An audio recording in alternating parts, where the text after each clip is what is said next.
Hey there. So good to see you.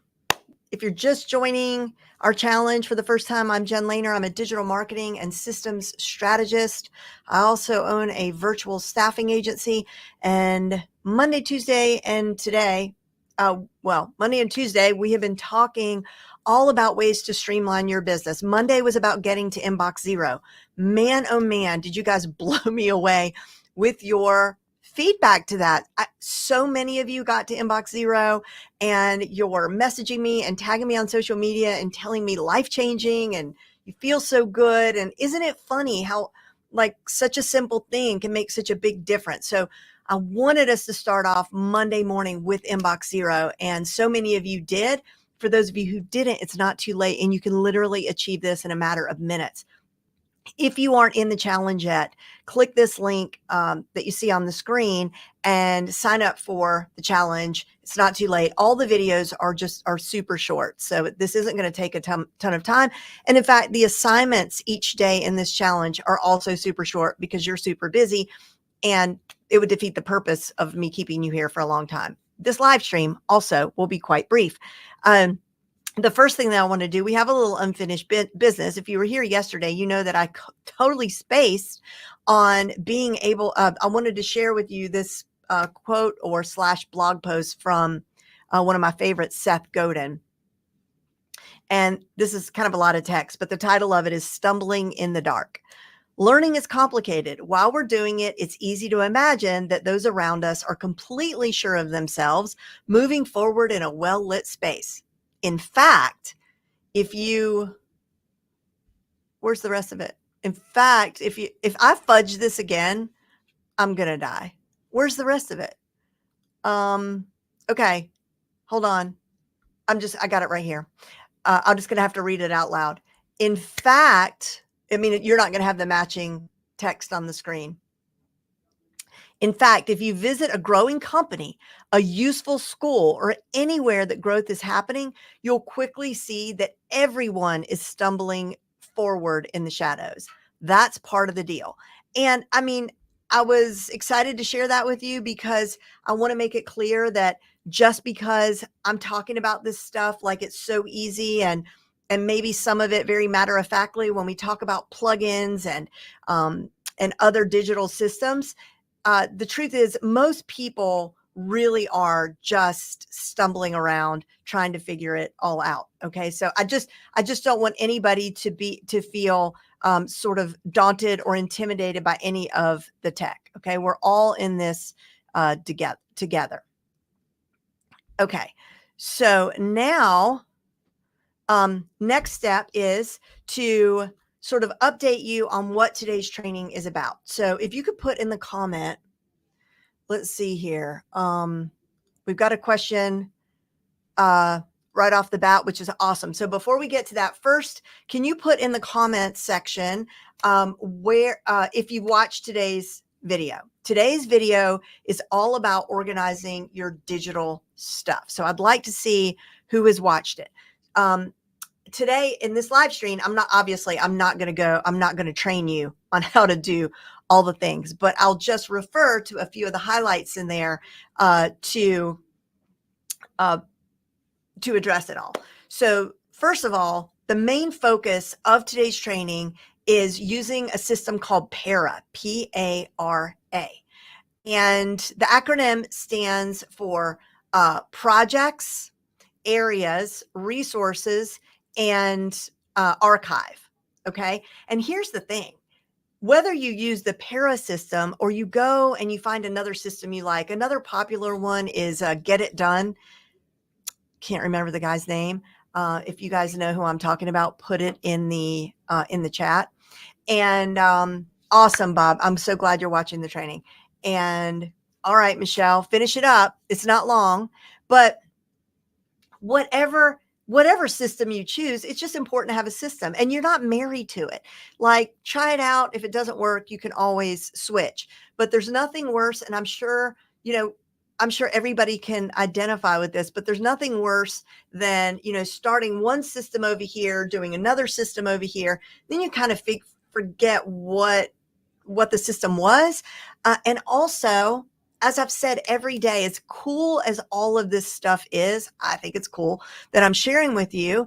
Um, it's really not the stuff that you need to be doing as the visionary in your business, as the person who is, who is, um, has all the ideas and needs to steer the ship forward and to make the money, right? Like if you're spending all of your time doing admin work, you're an admin person. Or better said, if you don't have an administrative assistant, you are the administrative assistant. Okay. Um, just to like have real talk, but you still need to know these things, but I really want you to have someone else execute them. Then once they're executed, everybody knows where everything goes and life is just so much better. Thank you, Nancy. I try to keep them short. Oh, and thanks for that. I've been meaning to tell people that tip forever. In the videos, when you watch the videos, there's a little tiny cogwheel on the lower right-hand corner. That'll let you adjust the speed that you're watching the video. I do it with everything. It drives my husband crazy. Like if he hears me listening to a podcast or something, and I've got the podcast on 1.5 or 2 speed and everybody talking sounds like a chipmunk, but I'm all about getting it done, right? Getting it done fast. And you could do that with these videos as well. So instead of 12 minutes, it might be 6 minutes, depending on how fast you make me talk. Okay, so I've made my case, which I really didn't need to. You need a system. You need to get organized. So what I love about the para system is that we can move it all across all platforms. And the truth is, you could probably move it to your kitchen counter or your desk in your office. Like you could make it a physical system as well. But we're going to focus on the digital system. All right. So P for projects. Projects are anything that have a beginning and an ending date. Okay. It has it doesn't have to be just because it's called a project doesn't mean it's a big thing, doesn't mean it's a full online course. It could be something really tiny, but it has a beginning, a middle, and an end. Okay. That's the P. Did I mention the author's name? Because I have to make sure and give him credit. And I wrote it down. And now I can't find it. So I'm very organized digitally, not so much right now physically. All right, we'll get that in a second. So,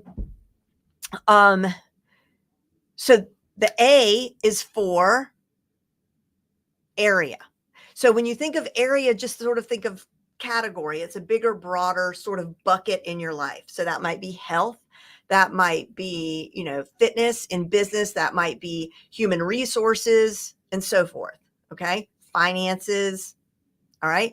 The R is for resource. That's obvious. That's pretty self-explanatory, right? These are things that you might need to access down the road or at any time, but it's information that you need to extract and access. And then the A is our good friend archive, who we have fell in love with on Monday when we learned that we could get to inbox zero by literally dumping every single email into our archive, knowing that although it has disappeared from our life and moved out of our house, I mean, it's still in the basement. And if we need to call it up, we can at any time. With your archive folder, the way you think about it is sort of the same way. It's done. Okay. You're finished. You just move it on into that folder, or it's something that you can push down the road. All right. So you're going to archive it for now. So let's say, you were going to build that she shed, and then you decided, you know what, I'm going to save that for, 2025. So you just park that over in archive, and it comes alive again when you're ready to start working on it. And congratulations, Harlan, you get extra points. And let's see here.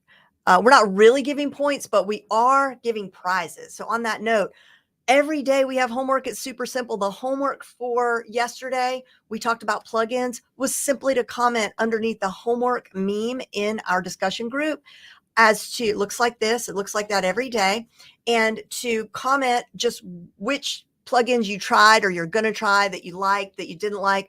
We just want to know. And then today, the homework is a screenshot. We want you to try. Oh, okay. The meme looks different today. Sorry, they change colors. So we want you to just take a screenshot or a photo with your phone of your computer screen showing us that you have set up your para folders. We want to see that. And then you get entered into the prize drawing that we do each day.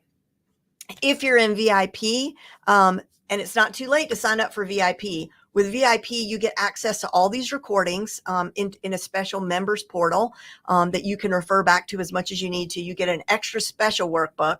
But those of you in the challenge, the free experience of the challenge, make sure you've got your workbook as well, because all the nitty gritty and the file setup and everything that I'm showing you, I map out like visually for you, so you can refer back to the guide. And let's see here. Oh, I completed the homework. Just a couple of minutes of video to watch. Okay, awesome, Michelle. Good job. So I would love to hear from you if you've watched the video and you have any questions. And it doesn't have to be about today. It can be about previous days' exercises. Let me know. I'd also guide you to let you know that in the workbook, don't jump ahead because I don't want you to get overwhelmed. Everything sort of requires an explanation, so I don't want you to look ahead. Tomorrow, we're going to be talking about project management. And then on Friday, we're going to be talking about AI and automation. So would love to hear some takeaways, any questions that you have. Where do you put projects related to your clients? I have projects in my own business projects. Where do you put projects related to your clients? Well, it would go under the projects folder. It doesn't matter who it's for. I would just put every project in the project folder with a subfolder for your client or for any respective business projects that you have. But another point that I made in the video was that really it's if you don't have two separate drives for your business and your personal, I think now's a good time to do that, right? Because, you're doing all this work this week to get off to a fresh start in 2024. And even if you don't have an assistant yet, I'm going to be making the case that you need one pretty soon, even if you think you don't. And I'll break that down for you later. But it's so easy to do. In like if you use Google Drive, for example, you would just have a Google Drive comes free with your Gmail account. So you could have a free Google Drive for your personal. This is what I do. And then on your business, on the business end of things, you pay for Google Workspace, a very nominal amount, and then you get a separate drive with that. And that would be the place where your team works. And it translates across all their wonderful apps, Google Slides, Google Sheets, all of it, right? And then so that's where that's your physical, your digital workspace, your office. And then your personal place is attached to your personal Gmail. You could do the same thing with Dropbox or whatever, just having private files. But I really like a clean break between my personal and my business. Clarifying question. I'm a consultant and a coach. So I have a consulting project and my business coaching project. I'm not sure I'm clarified. You're a consultant and a coach. So you have consulting clients over here. So we're going to pretend that you're consulting with Acme Grill. Okay.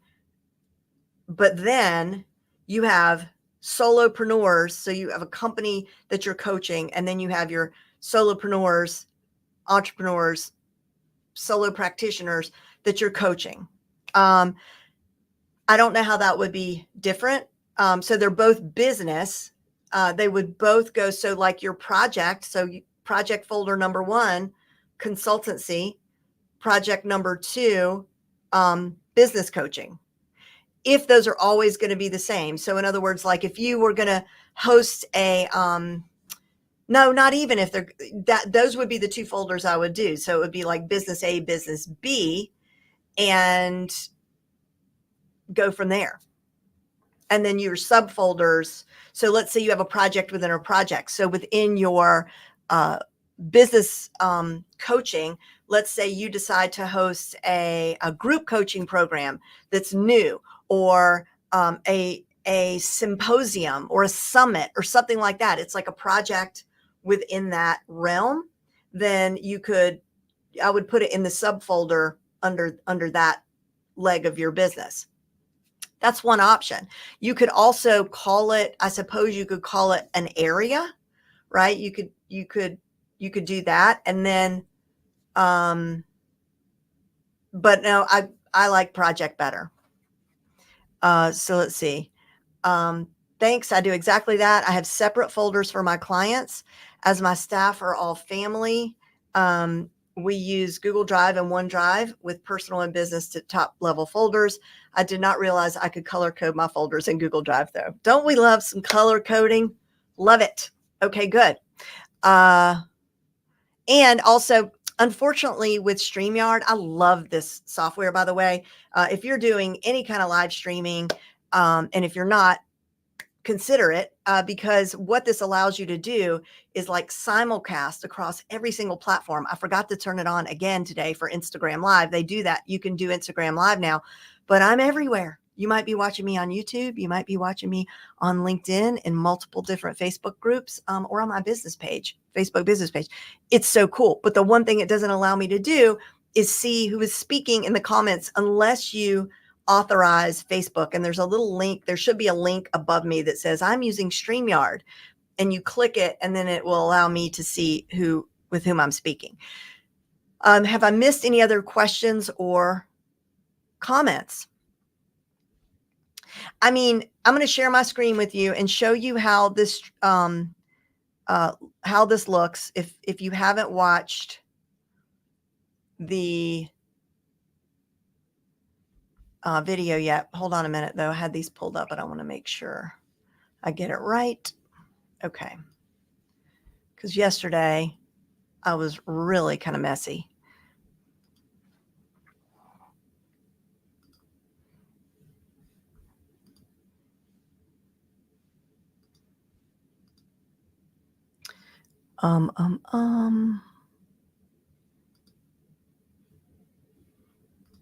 Okay.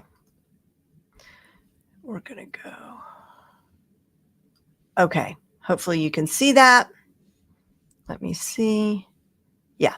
Okay. So this is it. This is my whole Google Drive: projects, areas, resources, and archive. It is a thing of beauty. I mean, am I wrong? Okay. Now, if I click into projects, oops. Here's a program I have called Front Row CEO.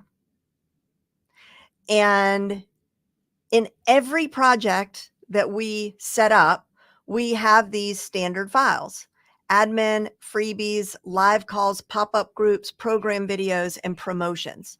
That's going to happen. We're going to almost always need these subfolders for every program that we create. Now, if I click into program videos, now this is also a standard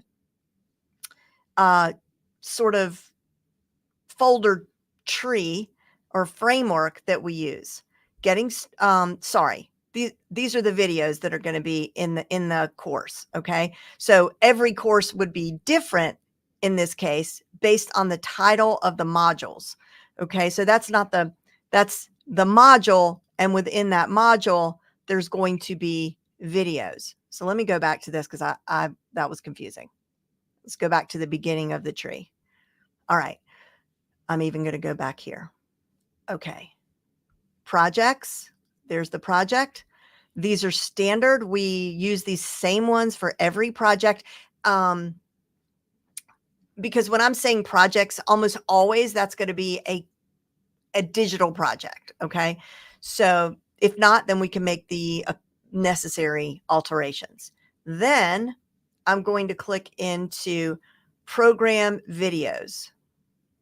These are the actual videos for this program, or sorry, the modules for this program.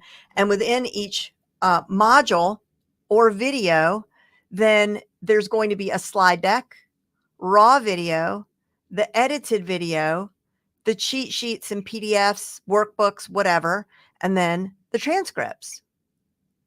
And so it's really nice. So we put this in the workbook so you can copy this or alter this. It just gives you an idea that, let's really try to keep things going beyond just dumping them in a folder, because again, you're going to end up with a mess again. You might be able to find it a little more easily, but better to just really nail it down. And then you can replicate it for every single project. All right, you're going to make life easier for yourself that way.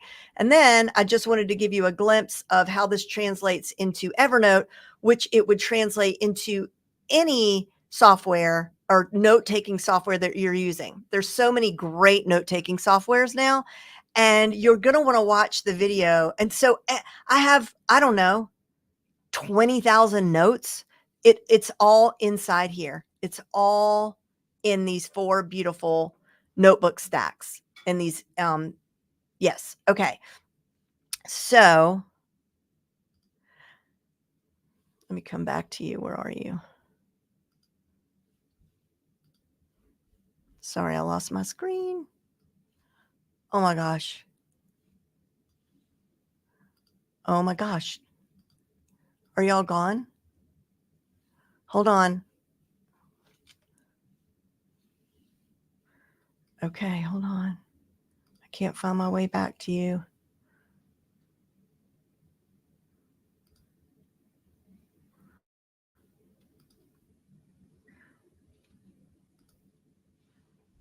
Oh, there you are. Oh my gosh, that was truly frightening. I've done that before where I have a bunch of tabs open and then I close out StreamYard, but I had just reduced it all the way to the bottom of the screen. Okay, I made a point in the video to talk about tagging, and tagging is everything. And your computer even allows you to do that. Like in my Mac, it'll prompt me to just give a tag. So it's worth it to take those 2 extra seconds to just tag it. And the thing is, a lot of organizational gurus will tell you not to create too many tags. And that is true for like segmenting in your email service provider. Like if you do email marketing with MailChimp or ConvertKit or ActiveCampaign. Yeah, if you have too many tags, it's a nightmare. It's worse than having no tags. It's like, ugh. But when it comes to your note taking, it's everything, because again, it doesn't matter how beautiful your Evernote is, the way when I just showed you, if I click into one of those stacks, I'm still not going to be able to find anything because there's so much content there. However, if I type in a tag, I'm going to be able to retrieve that information quickly. And that's what this is all about, being able to get your hands on what you need in a moment's notice. You're at the airport. They're asking for your confirmation number. You don't know where it is. You type in Delta, New Orleans, ticket, plane. I mean, any of those. And you hope that it comes up. So your chances are better of that note coming up if you sort of give it as many tags as make sense in that moment. Very important to keep them lowercase or uppercase. Decide what your rule is going to be, because they are case sensitive when you go and try to pull it up. If it's a compound word, spell it as it's supposed to be spelled, like for your tag, but then also do it with like a space in between it. Notebook. Remember Electric Company when they would do that? Like jump. Okay, let's see content comments. You still see me. Good. Bob says I am still here. Christine is still here. You're here. Okay. Thank you.